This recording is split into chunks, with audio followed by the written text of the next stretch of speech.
Have you ever wondered how a man born in a one-room log cabin could become one of the most revered presidents in American history? Today, we're diving deep into the extraordinary life of Abraham Lincoln, a story of grit, determination, and a nation-defining legacy. It all starts on February 12, 1809, in a humble log cabin in rural Kentucky. Young Abe's childhood was anything but easy. His family was poor, constantly moving through Kentucky, Indiana, and Illinois, carving out a life on the frontier.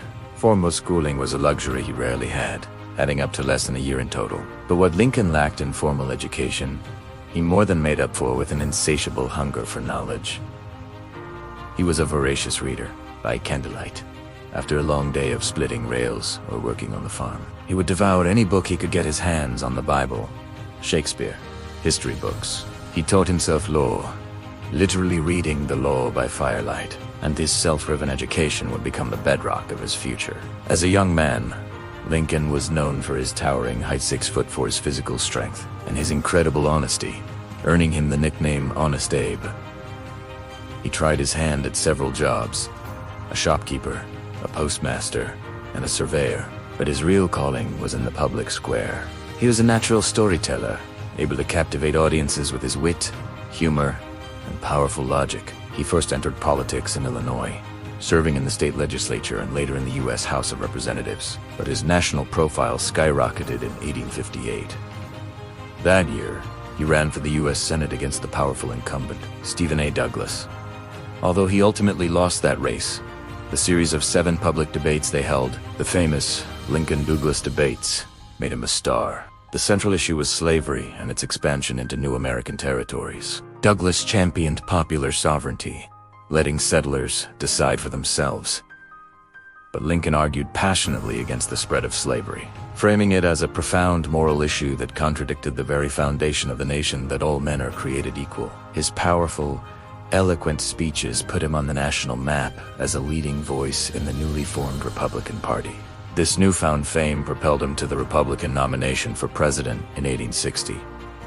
The country was a powder keg. The Democratic Party was split, and Lincoln managed to win the election with a majority of electoral votes, but without a single Southern state. His victory was the final straw for the South. Before he even took office, 7 Southern states seceded from the Union, forming the Confederacy. The nation was tearing itself apart. Lincoln's presidency began on March 4, 1861, under the darkest of clouds. In his first inaugural address, he appealed for unity, pleading with the South. "We are not enemies, but friends. We must not be enemies." But his plea fell on deaf ears. Just a month later, Confederate forces fired on Fort Sumter in South Carolina, and the Civil War began. The war would consume Lincoln's presidency. The early years were brutal for the Union. Lincoln struggled to find a general who could effectively lead the army to victory. He faced immense pressure from all sides: abolitionists who wanted him to end slavery immediately, and others who just wanted to restore the Union, with or without slavery. He navigated this treacherous political landscape with incredible skill, patience, and a deep sense of purpose. He understood that the war was not just about preserving the map of the United States. It was a test of whether a nation conceived in liberty and dedicated to the proposition that all men are created equal could long endure. The turning point came in 1862. Following a Union victory at the Battle of Antietam, Lincoln saw his moment. He issued the Preliminary Emancipation Proclamation, a revolutionary document. It declared that as of January 1, 1863, all enslaved people in the rebellious states shall be then, and forever free. This wasn't just a military strategy to weaken the Confederacy. It was a moral earthquake. It transformed the purpose of the war. It was no longer just about preserving the Union. It was now a fight for human freedom. The proclamation also opened the door for African American men to enlist in the Union Army, and nearly 200,000 would serve, bravely fighting for their own liberation. Perhaps Lincoln's most famous words came in November 1863. He traveled to the site of the bloody Battle of Gettysburg to dedicate a national cemetery. While other speakers droned on for hours, Lincoln spoke for just over 2 minutes. But in those 272 words, the Gettysburg Address redefined the meaning of the war and the promise of America. He honored the fallen soldiers and called for a new birth of freedom.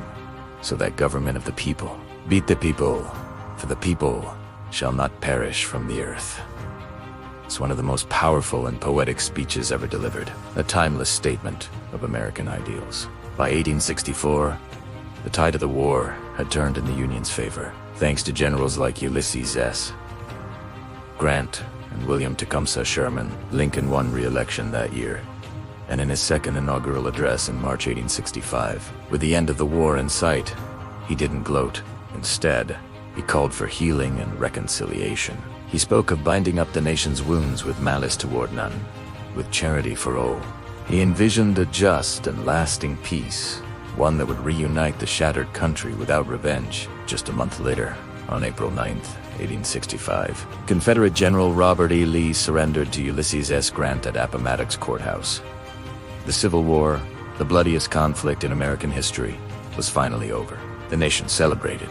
For a few brief days, there was a sense of profound relief and hope for the future Lincoln had outlined, but that hope was tragically cut short. On the evening of April 14, 1865, just 5 days after the surrender, Lincoln and his wife Mary went to see a play at Ford's Theater in Washington, D.C. A well-known actor and Confederate sympathizer named John Wilkes Booth snuck into the presidential box and shot Lincoln in the back of the head.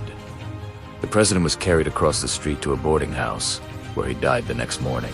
The nation was plunged into grief. The man who had saved the Union and freed millions was gone. His assassination was a devastating blow to the process of reconstruction and healing that he had so carefully planned. So what is Lincoln's legacy? He means he guided the nation through its most perilous crisis, preserving the Union when it seemed destined to shatter.